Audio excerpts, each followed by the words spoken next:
So very good afternoon, everyone. Good afternoon, ma'am. Today we are going to very good afternoon. So today we are going to discuss the topic that is care of dying patient. ठीक है, तो dying patient का आपने कैसे care करना है वो हम इसमें डिस्कस करना है. उसके क्या साइकोलॉजिकल नीड होंगे, क्या उसके फिजिकल नीड्स होंगे, कैसे आपने उसको केयर प्रोवाइड करनी है पेशेंट को, ताकि उसको जो है एक थोड़ी सी आप पीसफुल पीसफुल उसको जो है एक डेथ जो है वो मिल सके. So care of dying patient, right. So ये टॉपिक हम डिस्कस करेंगे. So let's start with it. What all contents we are going to discuss under this particular topic is that we are going to discuss the introduction first of all, then we'll be doing the definition, followed by signs of approaching death, then symptomatic management हम discuss करेंगे, and signs of clinical death. Clinical death हम कब बोल देते हैं तो उसके signs क्या क्या होते हैं वो हमने इसमें discuss करना है. Then we'll do the summarization and conclusion, right? So first of all comes the introduction. So this in this picture you can see this is the human cycle, right? So starting from the fertilized egg, ठीक है, that will be converted into the fetus. Then baby आता है, baby से फिर वो child में उसकी जो growth होती है वो होती है. Then child के बाद आपका teenager की stage आती है, then adult की, then old age की, and then death की. ये normal human cycle है, human life cycle. ठीक है. So then next comes the definition. So a medical or nursing intervention defined as promotion of physical comfort and psychological peace in the final phase of life. ठीक है कि जब patient की death होने वाली है हमें पता है तो उसको हमने ऐसी इंटरवेंशन देनी है, ऐसा हमने उसको ट्रीटमेंट देना है, ऐसे स्टेप्स हमने लेने हैं जिससे कि उसको थोड़ा सा उसका फिजिकल कंफर्ट जो है वो प्रमोट हो सके, प्लस उसको जो साइकोलॉजिकली है थोड़ा सा पीस मिल सके, मेंटली उसको जो है थोड़ा सा पीस मिल सके. ठीक है, in the final phase of the life. So this is the definition for caring of dying patient. Is it clear to everyone? Yes, ma'am. Okay. So next is the signs of approaching death. ठीक है, ऐसे आपको कैसे पता चलेगा कि जो patient है आपका, ठीक है, उसे जो डेथ है वो उसको अप्रोच कर रही है, मतलब उसकी जो डेथ है वो होने वाली है. ऐसे कौन कौन से साइंस हैं जिससे आप पता लगा सकते हैं. Number 1 is facial appearance patient की. ठीक है, then change there will be changes in the sight, speech and hearing. उसको देखने में प्रॉब्लम आएगी, ठीक है, स्पीच में प्रॉब्लम होगी, हियरिंग में प्रॉब्लम होगा. देन रेस्पिरेटरी सिस्टम में चेंजेस आएंगे, सर्कुलेटरी सिस्टम में चेंजेस आएंगे, गैस्ट्रो इंटेस्टाइनल सिस्टम में चेंजेस आएंगे, जेनिटो यूरिनरी सिस्टम में चेंजेस आएंगे, and skin and musculoskeletal system में भी चेंजेस रहेंगे. Along with there will be changes in the central nervous system of the dying patient. ठीक है, तो ये साइंस अभी हमने वन बाय वन डिस्कस करने हैं. So facial appearance and changes in sight, speech and hearing. So facial changes में क्या आएगा, जो फेशियल मसल्स होंगी पेशेंट की वो रिलैक्स हो जाएंगी. जो चीक होंगे they will become flaccid, moving in and out. तो पेशेंट के जो चीक्स होंगे वो अंदर और बाहर की तरफ को आते रहेंगे जैसे जैसे पेशेंट जो है वो सांस लेगा. देन फेशियल स्ट्रक्चर में change, so the dentures can not be वोन. पेशेंट का जो फेशियल स्ट्रक्चर होगा वो चेंज हो रहा होगा, ठीक है, जिसकी वजह से अगर वो पहले डेंचर्स पहनता था. डेंचर्स क्या होते हैं?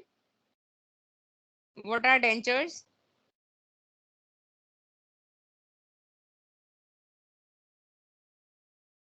आर्टिफिशियल टीथ होते हैं ना, पूरा ओरल Yes, कैविटी की sir. तरह बने होते हैं, आर्टिफिशियल टीथ होते हैं जो नकली दांत. ठीक है, दैट आर डेंचर्स. तो अगर पेशेंट पहले डेंचर्स पहनता था लेकिन अब उसकी जो है वो डेथ की तरफ को अगर वो अप्रोच कर रहा है तो उसका फेस का स्ट्रक्चर जो है वो चेंज हो जाएगा, और वो जो डेंचर्स पहले पहन पाता था वो डेंचर्स उसको फिट नहीं आएंगे. देन माउथ स्ट्रक्चर में चेंजेस आएंगे. जो माउथ स्ट्रक्चर होगा वो कोलैप्स होने लगेगा, ठीक है, जिसका पेशेंट का जो फेस होगा वो काफी अंदर की तरफ को जाने लगेगा. Then loss of muscle tone will be there and prominent cheeks, pale, sunken eyes. ठीक है, जो पेशेंट के चीक बोन होगी, जो चीक बोन होती है हमारी, वो काफी हद तक विजिबल होगी, और पेशेंट का जो स्किन कलर होगा वो पेल हो जाएगा, मतलब उसका जो फेस का कलर होगा वो पीला पड़ जाएगा. देन सनकन आईज, जो आईज होंगी वो भी अंदर की तरफ को जाएंगी थोड़ी सी, ठीक है, ऐसे लगेगा आपको देखने में. So these are the facial changes which will indicate signs of approaching death. Then there will be changes in the sight, speech and hearing. Patient को देखने में प्रॉब्लम आएगी तो sight gradually fail, दिखाई देना उसको बंद हो सकता है या उसको ब्लर दिखना शुरू हो सकता है. Then the pupils fail to react to the light. जो पेशेंट के प्यूपिल होते हैं हमारे, ठीक है, वो लाइट को रिएक्ट करते हैं ना, कंस्ट्रिक्ट होते हैं और वो डायलेट करते हैं. तो इस केस में जो रिएक्शन होगा लाइट पे प्यूपिल्स का वो नहीं होगा। आपने पिक्चर्स में देखा होगा कि जब कोई पेशेंट जो है वो डेथ हो जाती है उसकी, तो डॉक्टर आईज में टॉर्च मार के देखते हैं, है? वो टॉर्च मारने का मतलब क्या होता है, वो टॉर्च से प्यूपिलरी रिएक्शन देखते हैं कि जो प्यूपिल है पेशेंट के वो रिएक्ट कर रहे हैं लाइट को या नहीं कर। Am I clear with this? Yes, ma'am. Okay. Then eyes are sunken and half close. Patient की जो आंखें होंगी वो आधी बंद होंगी और आधी खुली होंगी। And speech becomes increasingly difficult, confuse. ठीक है, पेशेंट की जो स्पीच होगी वो लाइक उसे बोला नहीं जाएगा। जब वो बोलेगा ना तो उसमें स्टैमरिंग होगी। स्टैमरिंग का मतलब क्या होता है, थोड़ा हकलाता है ना जैसे बंदा, तो स्टैमरिंग विल बी देयर। और प्लस स्पीच क्लियर नहीं होगी पेशेंट की, मतलब वो जो बात बोल रहा होगा ना आपको समझ में नहीं आएगा पूरा सेंटेंस की what actually he is trying to tell. तो उसकी जो स्पीच होगी वो डिफिकल्ट हो जाएगी, कंफ्यूज होगी, और एक बात का दूसरी बात से लिंकअप नहीं होगा। मतलब जैसे कुछ भी पेशेंट इररेलेवेंट टॉक कर सकता है उस टाइम पे। Then there will be loss of hearing. Patient को सुनाई देना भी कम हो सकता है और बंद भी हो सकता है बिल्कुल at the time of the death, right? Is it clear बेटा? कोई डाउट इसमें? No, ma'am. No. Have you ever seen anyone like जो अपनी डेथ की तरफ को अप्रोच कर रहा हो, मतलब उसकी डेथ से कुछ टाइम पहले आपने उनको देखा हो? Yes ma'am. Yes, ma'am. तो आपने नोटिस किया होगा ये सब चेंजेस, लाइक डेथ से जस्ट 15-20 आधा घंटा 1 घंटा पहले की मैं बात कर रही हूँ। Have you ever yes seen ma'am. That? हाँ, तो आप उससे यस। रिलेट कर सकते हैं, है ना? आप रिलेट कर सकते हैं उससे कि जब कोई डेथ की तरफ को अप्रोच कर रहा होता है तो जो उसकी स्पीच होती है वो स्लर्ड स्पीच हो जाती है ना? और स्टैमरिंग हो जाती है वहां पे, और वो पेशेंट कुछ भी पुरानी बातें अपनी याद करके वो बता रहा होता है आपको, और इररेलेवेंट टॉक होती है, मतलब एक सेंटेंस का दूसरे सेंटेंस से कोई रिलेशन नहीं होता है। देन नेक्स्ट है रेस्पिरेटरी सिस्टम और सर्कुलेटरी सिस्टम में क्या चेंजेस आते हैं। रेस्पिरेटरी सिस्टम में क्या होगा, respiration becomes irregular, rapid and shallow breath और very slow and stertorous due to the presence of the secretions. तो जो रेस्पिरेशन होती है ना डाइंग पेशेंट की, वो काफी इरेगुलर हो जाती है। इरेगुलर का मतलब है कि मतलब कभी तेज कभी कम, ठीक है? और एकदम से पेशेंट को तेज तेज सांस आएगा और शैलो ब्रेथ होगा। शैलो का मतलब है ऐसे लंबे लंबे सांस नहीं लेगा पेशेंट, छोटे छोटे सांस लेगा, ठीक है? फटाफट से उसकी जो चेस्ट की मूवमेंट होगी वो फटाफट से आपको ऊपर और नीचे जाती हुई नजर आएगी, राइट? और stertorous due to the presence of secretion. Stertorous का मतलब क्या है कि पेशेंट को ऐसा लगेगा कि एफर्ट लगाना पड़ रहा है सांस लेने के लिए, ठीक है? और ऐसा क्यों होगा, क्योंकि अंदर जो सिक्रीशंस होंगे काफी ज्यादा इकट्ठी होनी शुरू हो जाएंगी उस टाइम पे, जिसकी वजह से पेशेंट की स्पीच भी क्लियर नहीं होती है फिर। देन सर्कुलेटरी सिस्टम में क्या चेंजेस आएंगे? Circulatory changes cause alterations in the temperature. Patient का टेम्परेचर जो है वो ऑल्टर करेगा, मतलब शरीर हाथ पैर ठंडे पड़ जाते हैं ना जैसे, तो वो होता है। Then there will be alterations in the pulse and respiration, ठीक है? पल्स और रेस्पिरेशन के अंदर भी जो है वो ऑल्टरेशन आने लग जाते हैं। Then radial pulse gradually fades. Radial pulse कौन कहाँ से लेते हैं हम बच्चे? बताओ, वाइटल साइंस किया आपने, रेडियल पल्स कहाँ से लेते हैं? जल्दी बताओ। रिस्ट से। है, रिस्ट से लेते हैं आप, है ना? राइट अर्जुन? हाँ, रिस्ट से लेते हैं हम, ठीक है, रेडियल पल्स। तो इस केस में क्या होगा, जब कोई अपने डेथ की तरफ को अप्रोच करेगा तो उसकी रेडियल पल्स जो होती है वो बंद हो जाती है ऑलमोस्ट, या इतनी वीक होती है कि आप उसको आइडेंटिफाई नहीं कर पाते। तो आप पल्स कहाँ से चेक करते हैं? या तो आप कैरोटिड पल्स चेक करते हैं। कैरोटिड पल्स कहाँ पे होती है? नेक पे। कैरोटिड पल्स कहाँ होती है?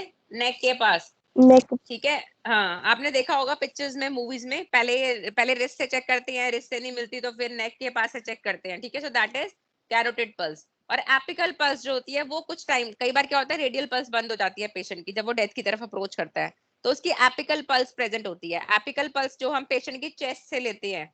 एपिकल का मतलब है जो हार्ट का एपेक्स होता है ना, नीचे की तरफ को होता है ना कोन जैसा, तो that is the apex of the heart. तो हम पेशेंट के हार्ट के एपेक्स से जो हार्ट पल्स लेते हैं वो प्रेजेंट होती है कुछ टाइम के लिए, ठीक है? Then usually the pulsations are seen even after the patient has stopped breathing. ज्यादातर क्या होता है, पेशेंट ने सांस लेना बंद कर देता है पेशेंट, लेकिन उसकी जो पल्स होती है वो कुछ टाइम तक चलती रहती है, ऐसा भी देखा गया है, ठीक है? देन नेक्स्ट आ गया गैस्ट्रो इंटेस्टाइनल सिस्टम।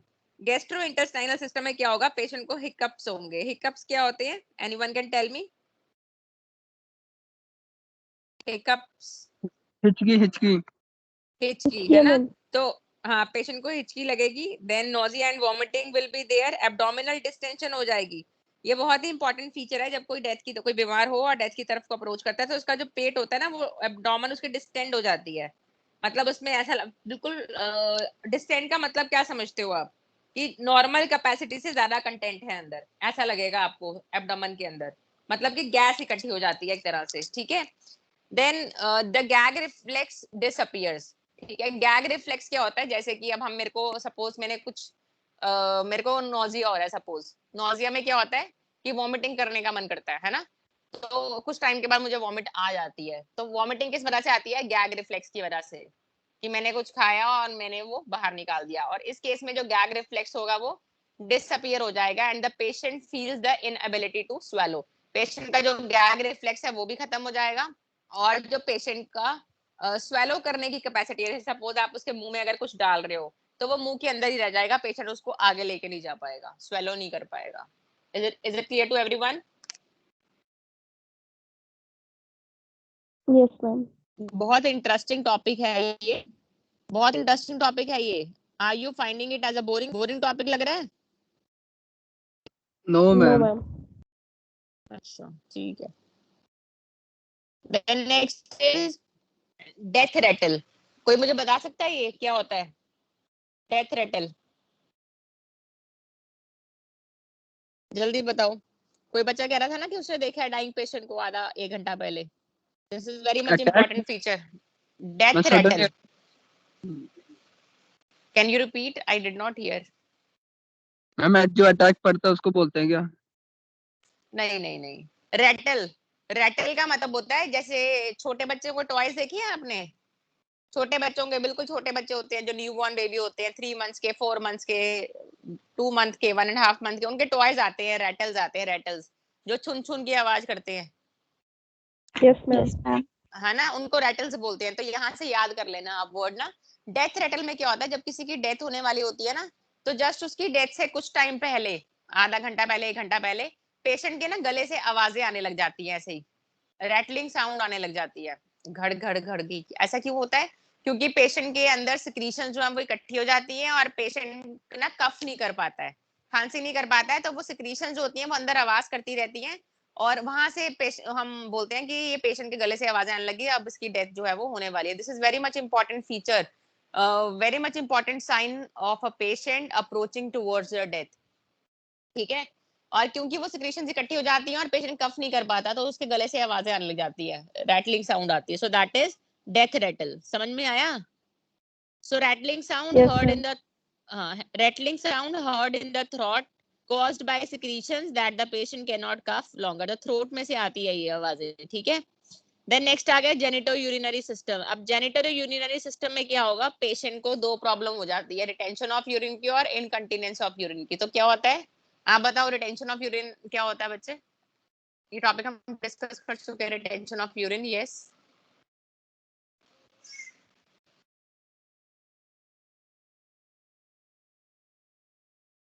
अरे बताओ यार, what is retention of urine, come on.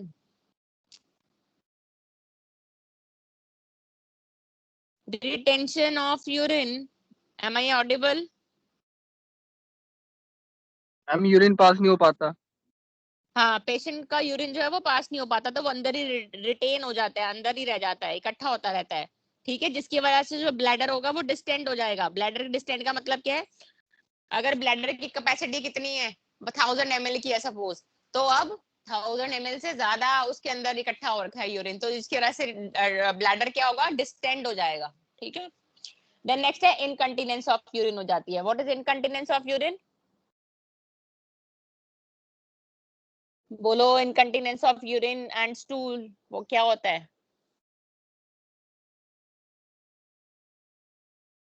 Ma'am control में नहीं होता है फिर यूरिन।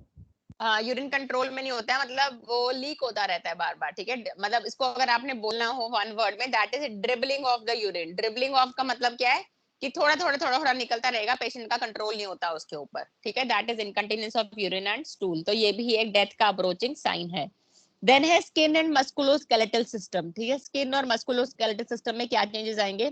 पेशेंट की जो स्किन होती है ना, जो उस पेशेंट की जो कि डेथ की तरफ अप्रोच कर रहा होता है, उसकी स्किन एकदम पेल हो जाती है, मतलब पीली पड़ जाएगी और ठंडी हो जाएगी उसकी स्किन, ठंडी हो जाएगी, प्लस स्वेट्स भी आएगा, स्वेट भी आएगा, पसीना भी आएगा और स्किन ठंडी भी रहेगी पेशेंट की, ठीक है, that is also a sign of approaching death. जैसे आप कोल्ड स्वेट बोलते हो, नॉर्मली जब हमारी बॉडी में टेम्परेचर ज्यादा होता है तभी हमें पसीने आते हैं, लेकिन इसे हम कोल्ड स्वेट इसलिए बोलते हैं क्योंकि पेशेंट की स्किन जो है वो ठंडी होती है और फिर भी पेशेंट को पसीने आते हैं, so that is cold sweat, so that is also a sign of approaching death.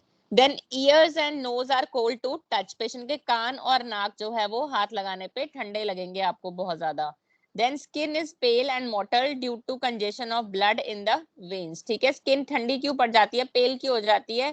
क्योंकि जो ब्लड वेसल्स होती है हमारी, जो वेन्स होती हैं, ठीक है, उसके अंदर ब्लड जो होगा वो इकट्ठा होना शुरू हो जाएगा एक तरह से, ठीक है, as a result of circulatory failure, congestion हो जाएगा ब्लड का, मतलब जो हार्ट होगा वो अपना काम करना कम कर रहा है, तो जो ब्लड है वो प्रॉपरली हार्ट तक जो है वो नहीं पहुंच पा रहा, तो कंजेस्टेड जगह हो रही है अंदर वेन्स के अंदर, ठीक है, तो जिसकी वजह से स्किन जो होगी पेशेंट की वो पेल होगी और मोटल्ड होगी। देन नेक्स्ट आता है central nervous system, central nervous system में क्या आएगा? पेशेंट को के जो रिफ्लेक्स है, इसका मतलब है सपोज एक पेशेंट जो है वो डेथ की तरफ जा रहा है और आप उसके सामने खड़े हो, आप उससे बात कर रहे हो और जब आप उससे कुछ पूछ रहे हो तो पेशेंट आपको रिस्पॉन्स नहीं दे रहा है उस चीज का, या पेशेंट आई कांटेक्ट नहीं बना पा रहा आपके साथ, ठीक है, आप कुछ भी बोल रहे हो, पेशेंट अपने में है, उसको नहीं पता चल रहा है, तो उसके रिफ्लेक्सेस जो है वो खत्म हो जाते हैं, प्लस पेशेंट को पेन का भी पता नहीं चलता, जब आप उसको पिंच करेंगे या आप उसको चूंटी काटेंगे थोड़ी सी तो पेशेंट को पता नहीं चलेगा, so that is gradual loss of the senses and reflexes. Then patient may be restless due to lack of oxygen, patient आपको रेस्टलेस लगेगा, घबराया हुआ लगेगा एकदम, क्योंकि उसको ऑक्सीजन की सप्लाई जो है वो कम हो चुकी है, ठीक है, और 1 second, right, so body surface जो है वो पेशेंट का कूल होगा। Ma'am hello, voice break, double double voice सुनाई दे रहा आपका, एक बार सीएनएस दोबारा से रिपीट कर दो। अच्छा, तो सेंट्रल नर्वस सिस्टम में क्या होगा, पेशेंट के जो रिफ्लेक्सेस होते हैं, ठीक है, पेशेंट के जो रिफ्लेक्सेस होंगे वो जो है वो लॉस्ट हो जाएंगे, ठीक है, और रिफ्लेक्सेस लॉस्ट होने का मतलब क्या है कि जब आप पेशेंट के सामने खड़े हो और वो पेशेंट डेथ की तरफ अप्रोच कर रहा है, तो जब आप उससे बात करने की कोशिश करोगे तो पेशेंट आपकी तरफ ध्यान नहीं देगा, उसको पता नहीं चलेगा that you are talking to him और हर, ठीक है, पता नहीं चलेगा उसको, तो वो आपकी बात का रिस्पॉन्स नहीं देगा। अगर आप उससे लाइक बोलोगे कि आप इधर देखो तो उसका रिफ्लेक्स एक्शन नहीं आएगा उस चीज के लिए, ठीक है, और अगर आप उसको थोड़ा सा पिंच करेंगे या आप चूंटी काटेंगे पेशेंट को तो उसको पेन का भी पता नहीं चलेगा, राइट, और पेशेंट जो होगा वो रेस्टलेस लगेगा, आपको एकदम थका हुआ लगेगा, घबराया हुआ लगेगा, क्यों? क्योंकि पेशेंट के अंदर जो ऑक्सीजन है, ऑक्सीजन की जो है वो कमी हो रही है, ठीक है, जिसकी वजह से पेशेंट जो है आपको रेस्टलेस लग सकता है। और ये मैंने आपको बताया कि पेशेंट की जो बॉडी टेम्परेचर होगा वैसे वो रेज होगा, लेकिन जब आप स्किन को हाथ लगाएंगे तो उसका स्किन जो है वो ठंडी होगी, right, so that will be there in central nervous system. Is it clear to everyone? Yes, ma'am. ठीक है, तो ये सारे जो है वो चेंजेस हैं एक पेशेंट के, एक साइंस हैं जो कि आप बता सकते हैं कि कोई पेशेंट जो है आपका वो डेथ की तरफ को अप्रोच कर रहा है, ठीक है, तो नेक्स्ट आपका आ जाता है care of the dying patient. Can anyone repeat what all are the signs, क्या क्या चेंजेस आते हैं जब कोई अपनी डेथ की तरफ अप्रोच करता है, बताओ बच्चे, क्योंकि जब तक आपको वो नहीं पता होगा तो आप केयर भी नहीं कर सकते पेशेंट की, so that is important to know, बताओ क्या क्या चेंजेस आएंगे। मैम डेथ रेटल, हाँ, डेथ रेटल वेरी इंपॉर्टेंट है, और what difficult else? Skeletal system ma'am, हाँ रेस्पिरेटरी चेंज। हाँ, शैलो शैलो ब्रीदिंग होगी, रैपिड और शैलो ब्रीदिंग होगी, मतलब तेज तेज सांस लेगा, उसका रेस्पिरेशन रेट जो है Urinary. पेशेंट का, यूरिनरी इनकंटिनेंस होगी, वेरी गुड, और व्हाट एल्स, और बताओ, वेरी गुड, हाँ जी, ब्लैडर में हाँ ब्लैडर पता है, हाँ, ब्लैडर में भी कंट्रोल जो है वो नहीं रहेगा और स्वेलोइंग में भी प्रॉब्लम आएगी, ठीक है। So these all are the changes which can occur when a person is approaching towards the death, right बेटा। देन नेक्स्ट टॉपिक आता है आपका केयर।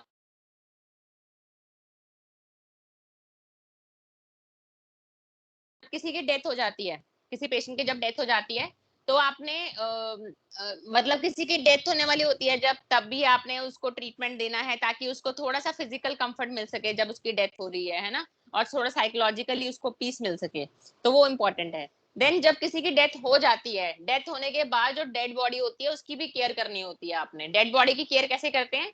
जब किसी की डेथ होती है और हॉस्पिटल से पेशेंट को आप उसकी डेड बॉडी को घर भेजते हो ना, तो आप ऐसे ही नहीं घर भेज देते उसको, आप प्रॉपरली पैक करके भेजते हो डेड बॉडी को। तो packing of dead body is also a nursing procedure, ठीक है, वो भी हम डिस्कस करेंगे इसके अंदर। Okay, so the next topic is care of the dying patient. तो कैसे आपने केयर करनी है डाइंग पेशेंट की? नंबर 1 इज आपने उसको साइकोलॉजिकल सपोर्ट देना है। Then advance planning for imminent death, ठीक है, मतलब आपको पता है कि अब पेशेंट की डेथ होने वाली है, तो उसके लिए आपने पहले से ही प्लानिंग कर लेनी है कि what all things you need, ठीक है। देन फाइनेंशियल कंसर्न्स होंगे, है ना, फाइनेंशियल कंसर्न्स भी होंगे, उनको भी आपने सॉर्ट आउट करना है। देन लीगल और एथिकल कंसर्न होंगे, उनको भी आपने ध्यान में रखना है। Then helping the patient transition. Patient transition का मतलब क्या है कि पेशेंट अभी पेशेंट को भी थोड़ा सा अवेयरनेस होगा कि like he is approaching towards death, है ना, तो थोड़ा सा उधर से भी उसको साइकोलॉजिकल जो है वो पीस मिलना चाहिए। देन पेन मैनेजमेंट, क्योंकि पेशेंट डेथ की तरफ जा रहा है तो ऑब्वियसली पेन तो होगा ही उसको, तो पेन को भी मैनेज करना है। देन सिम्टोमेटिक मैनेजमेंट हम देंगे इसके अंदर, ठीक है। अब हम डिस्कस करेंगे सिम्टोमेटिक मैनेजमेंट। सिम्टोमेटिक मैनेजमेंट का मतलब क्या होता है कि पेशेंट जो आपका है उसको क्या क्या सिम्टम्स आ रहे हैं जब वो डेथ की तरफ को अप्रोच कर रहा है, और उन सिम्टम्स को हमने मैनेज करना है, क्योंकि अब हम डेथ को तो रोक नहीं सकते, we can not prevent the death, death को तो हम नहीं रोक सकते ना उसकी, राइट। तो अब हम क्या करेंगे, उसको सिम्टोमेटिक मैनेजमेंट देंगे कि पेशेंट के अंदर जो जो लक्षण आ रहे हैं जिससे उसको पेन हो रही है, उसको डिस्कम्फर्ट हो रहा है, उन सिम्टम्स को हमने ट्रीट करना है ताकि पेशेंट को थोड़ी बहुत जो है वो फिजिकल कंफर्ट हम दे सकें जब उसकी डेथ होने वाली है। आई बात समझ में सिम्टोमेटिक मैनेजमेंट का मतलब? Yes ma'am. ठीक है, तो सिम्टोमेटिक मैनेजमेंट में फर्स्ट आपका आता है प्रॉब्लम एसोसिएटेड विद ब्रीदिंग, ठीक है, क्योंकि पेशेंट की डेथ हो रही है और उसको सबसे बड़ी डिफिकल्टी क्या आ रही है कि उसकी जो है वो 1 सेकेंड, तो मतलब उसको ऑक्सीजन ऑक्सीजन की उसको कमी हो रही है, ब्रेथलेसनेस पेशेंट को हो रही है ना, so oxygen inhalation to remove his discomfort. तो क्योंकि पेशेंट को ऑक्सीजन की डेफिशिएंसी हो रही है तो सबसे पहले हमने पेशेंट को ऑक्सीजन एडमिनिस्टर करनी है। ऑक्सीजन एडमिनिस्टर करेंगे तो पेशेंट का थोड़ा सा जो डिस्कम्फर्ट है वो दूर होगा, ठीक है। देन बच्चे नेक्स्ट आपका इसमें आता है elevation of the patients head and shoulder में मेक ब्रीदिंग इजियर। आपको मैंने बताया था कि जो फॉलर्स पोजीशन होती है या सेमी फॉलर्स होती है, जब किसी को डिस्निया होता है, ब्रीदिंग में डिफिकल्टी आती है, तब हम पेशेंट को फॉलर्स या फिर सेमी फॉलर पोजीशन देते हैं, राइट। तो इस केस में क्या है, पेशेंट की तो डेथ होने वाली है तो आप उसको फॉलर्स पोजीशन में एकदम से नहीं बिठा सकते हैं, तो आप क्या करेंगे, थोड़ा सा पेशेंट का हेड और शोल्डर जो है वो एलिवेट कर देंगे, मतलब you can raise the head end of the bed, थोड़ा सेमी फॉलर पोजीशन में आप उसको जो है वो लेकर आ सकते हैं ताकि थोड़ा सा उसको ब्रीदिंग में डिफिकल्टी से थोड़ा आराम मिल सके, ठीक है। Then keep the room well ventilated and keep crowd away, ठीक है, दिस इज क्राउड, ई जो है बिल्कुल गलत आ गया स्पेलिंग में। सो रूम पेशेंट का जो है वो आपने प्रॉपर वेंटिलेशन रखनी है वहां पे। प्रॉपर वेंटिलेशन का मतलब क्या है, एयर क्रॉस होनी चाहिए, ठीक है। तो विंडोज जो है वो आपने ओपन ओपन करनी है ताकि पेशेंट को थोड़ी ब्रीदिंग में जो डिस्कम्फर्ट हो रहा है वो थोड़ा सा रिलीव हो सके। प्लस पेशेंट के आसपास ज्यादा लोग नहीं होने चाहिए उस टाइम पे, क्योंकि अगर ओवर क्राउडिंग होगी तो पेशेंट को सांस लेने में और ज्यादा दिक्कत हो सकती है। Is it clear to everyone? Yes ma'am. Yes ma'am. और नेक्स्ट है periodic suctioning is necessary. Periodic suctioning का मतलब क्या है? पीरियोडिक का मतलब क्या है, टाइम टू टाइम, ठीक है, एक रेगुलर इंटरवल पे। सक्शनिंग, सक्शनिंग मालूम है आपको क्या होता है? What is suctioning? से यस और no? No ma'am. Yes ma'am. पता है सक्शनिंग? बताओ बताओ, वेरी गुड।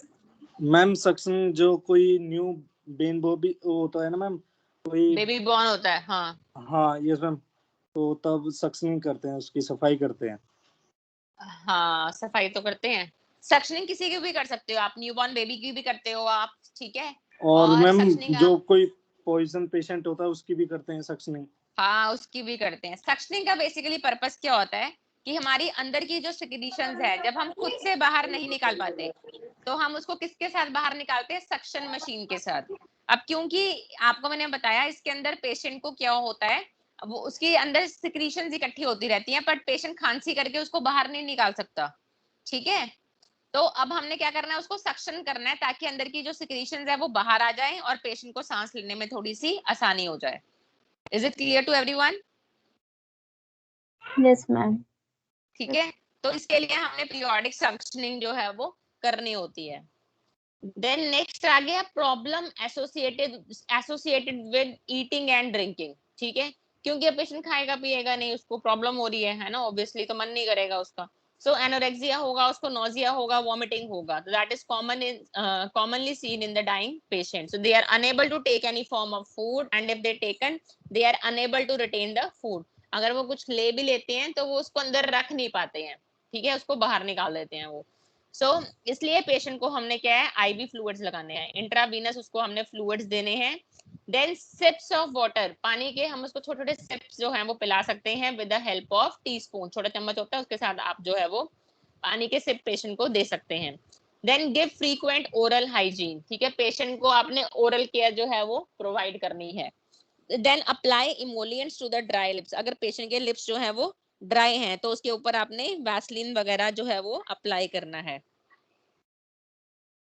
देन नेक्स्ट है the denture are removed and kept safely, ठीक है। जो डेंचर होंगे पेशेंट के, जो नकली आपको मैंने बताया आर्टिफिशियल टीथ होते हैं जो, ठीक है, आपने उनको रिमूव कर देना है और उनको सेफली आपने रख देना है। देन नेक्स्ट आता है problem associated with sense organ, ठीक है। पेशेंट के सेंस ऑर्गन जो होते हैं उनके अंदर क्या क्या प्रॉब्लम हो सकती है, ठीक है। तो मतलब जो जो जो प्रॉब्लम सेंस ऑर्गन्स में होगी, जैसे उसको दिखना बंद हो रहा है, उसको सुनाई देना बंद हो रहा है, उससे बोला नहीं जा रहा है, तो उनको आप कैसे ठीक करेंगे, ठीक है। So since the patient loses sight before given any care of to the patient, the nurse should touch the patient and say what she is going to do. क्योंकि पेशेंट को दिखाई देना बंद हो गया, इसलिए आप पेशेंट के पास जब भी जाओगे तो पेशेंट को टच करके आपने उसको बताना है कि I am here to give you this and this care, ठीक है। ये प्रोसीजर मैं आपके ऊपर जो है वो करने वाला हूँ या करने वाली हूँ, ठीक है, और इस तरह से मैं उस प्रोसीजर को करूंगी। उससे क्या पेशेंट का थोड़ा सा घबराहट जो है वो, एंजाइटी जो है वो कम हो जाएगी, ठीक है। Then next आता है since the hearing is retained longer, speak only what is appropriate, ठीक है। तो आपने पेशेंट को उतनी ही चीज जो है वो बतानी है जो कि अप्रोप्रिएट है, उसके काम की बात है, वो आपने उससे करनी है।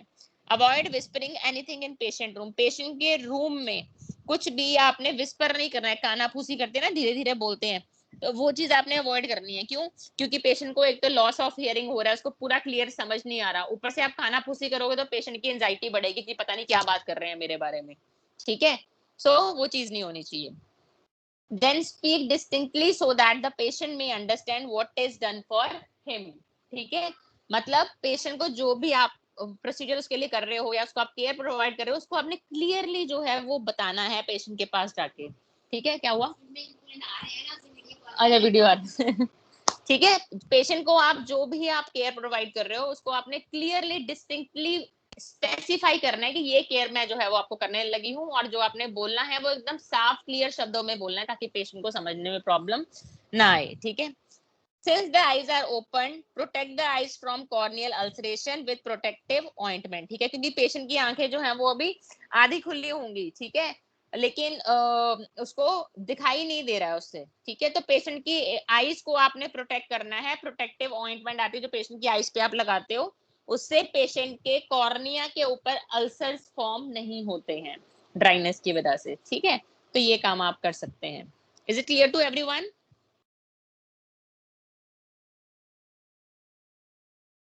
Yes ma'am. Okay. Then next आता है problems associated with cleanliness and grooming. अब पेशेंट क्योंकि डेथ की तरफ अप्रोच कर रहा है, he is not having sufficient energy, ठीक है, और इतना उसके पास स्ट्रेंथ नहीं है कि वो अपनी केयर खुद कर सके, तो पेशेंट को क्लीनलीनेस और ग्रूमिंग में ध्यान देना है। तो cleanliness and appearance are important until the end, and cleanliness of the skin, hair, mouth and cloth has to be maintain. Patient को साफ कपड़े अपने पहनाने हैं, डेली चेंज करने हैं उसके। देन स्किन उसकी साफ रखनी है, आप बेड बाथ देंगे, पेशेंट को स्पंज बाथ देंगे, हेयर केयर करनी है, माउथ केयर करनी है, हैंड एंड फीट केयर करनी है। तो वो सारी केयर जो आपको प्रोसीजर्स बताए हैं वो सभी आपने पेशेंट के ऊपर करना है। Then problems associated with communication, तो पेशेंट को कंफ्यूजन होती है तो विड्रॉल कर लेता है। पेशेंट को क्या है, कुछ भी क्लियरली सुनाई नहीं दे रहा, ठीक है, तो आपने क्या करना है, पेशेंट अपने आप को फिर विड्रॉ कर लेता है कि मुझे कुछ सुनाई तो देगा नहीं, तो मैं किसी के साथ बात ही नहीं करूंगा। तो उस चीज को आपने ठीक करना है, पेशेंट के पास जाके आप उससे बात करो, थोड़ा लाउडली बोलो ताकि उसको सुनाई दे, ठीक है।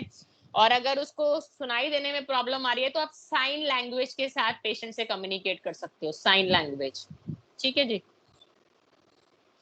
Then problems associated with rest and sleep, ठीक है, रेस्ट और स्लीप के साथ भी, क्योंकि पेशेंट की जो स्लीपिंग पैटर्न होगी इसमें डिस्टर्ब हो जाएगी, ठीक है।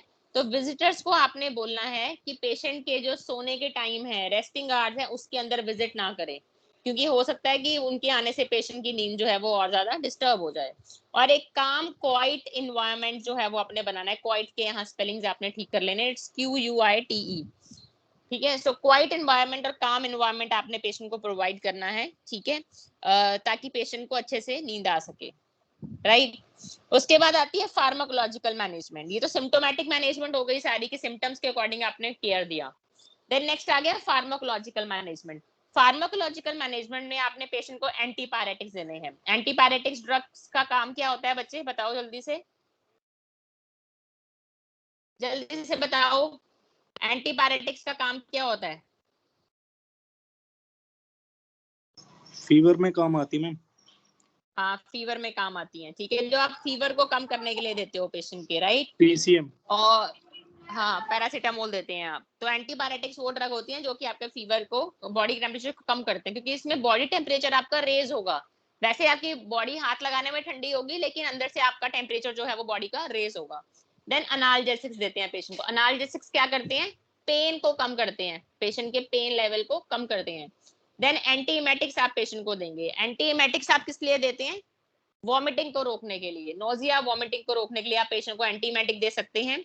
Then life saving drug if required, ठीक है, अगर रिक्वायर्ड है तो पेशेंट को लाइफ सेविंग ड्रग्स आप दे सकते हो, जैसे कि सोडियम बाइकार्बोनेट है, ठीक है, और आपका ये आ जाता है एड्रेनालिन है, ठीक है।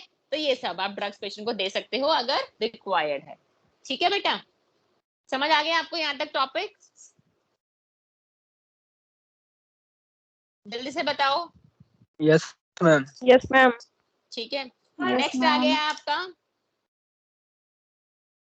नेक्स्ट आ गया आपका साइंस ऑफ क्लिनिकल डेथ। ये टॉपिक आपका रह गया था, साइंस ऑफ क्लिनिकल डेथ जो है वो हमने डिस्कस करना है। पहले हमने जो डिस्कस किया वो science of a patient approaching towards death था।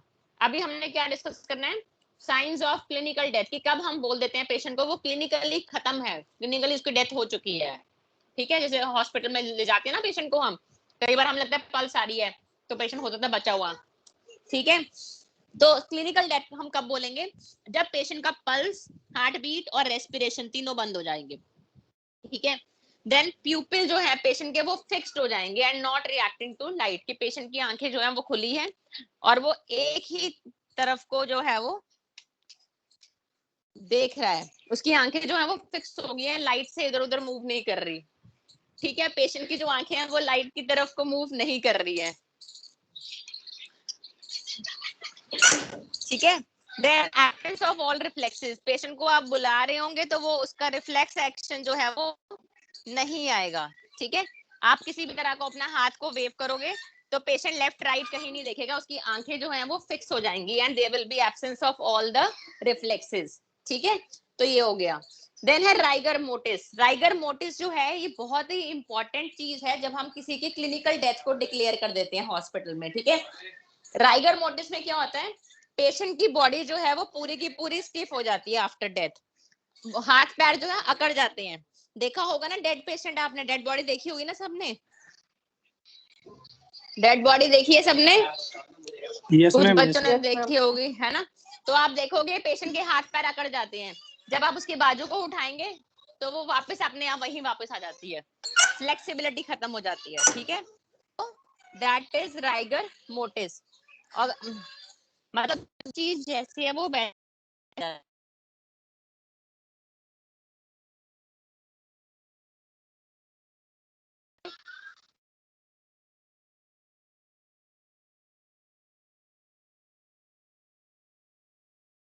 करना था। अभी आ जाते हैं, मेरी वो चले गई wifi. Am I audible? Yes, ma'am. Am I audible? अच्छा ठीक है, तो नेटवर्क चला गया था बीच में। So last to है signs of clinical death में that is postmortem hypostasis। ठीक है, पोस्टमार्टम हाइपोस्टेसिस में क्या होता है, डार्क रेड और ब्लूइश कलर की डिस्कलरेशन हो जाती है बॉडी की, ठीक है, due to settling of the blood. So that is postmortem hypostasis, right. So these are all which will decide the death of a patient. Is it clear to everyone? Ma'am आपकी voice break हो रही है। Break हो रही है? Hello, बड़ा network की दिक्कत आ रही है थोड़ी ना आज। हाँ जी, is it clear? Yes ma'am. ठीक है। Yes, ma'am. लास्ट स्टेप है रोल ऑफ नर्सेज और नर्सिंग मैनेजमेंट। ठीक है, तो नर्सेज का क्या क्या रोल है केयर ऑफ डेड पेशेंट में। ठीक है, अब ये का असाइनमेंट है सबका। ठीक है, role of nurse care of dead patient, ये आपने मुझे सबमिट करना है ऑन माय ईमेल आईडी, और आज आपने 8 o'clock से पहले ये सबमिट करना है असाइनमेंट मुझे। ठीक है, और उस मैम आपकी आवाज बिल्कुल नहीं आ रही है। आवाज नहीं आ रही बिल्कुल। हम ये पीपीटी भेज देना। हाँ, वो मैं आपको सेंड कर दूंगी। ठीक है, so I hope this topic is clear to everyone. Yes ma'am.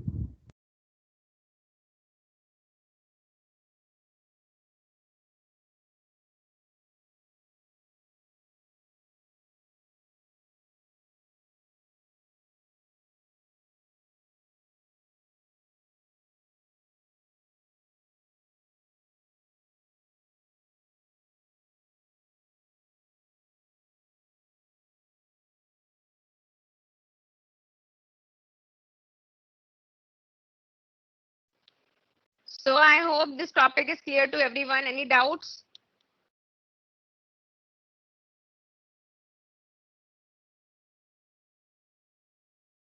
Anyone is having any doubts? Ma'am जो असाइनमेंट दिया उसको नाम बताना। Role of nurse in caring of dying patient.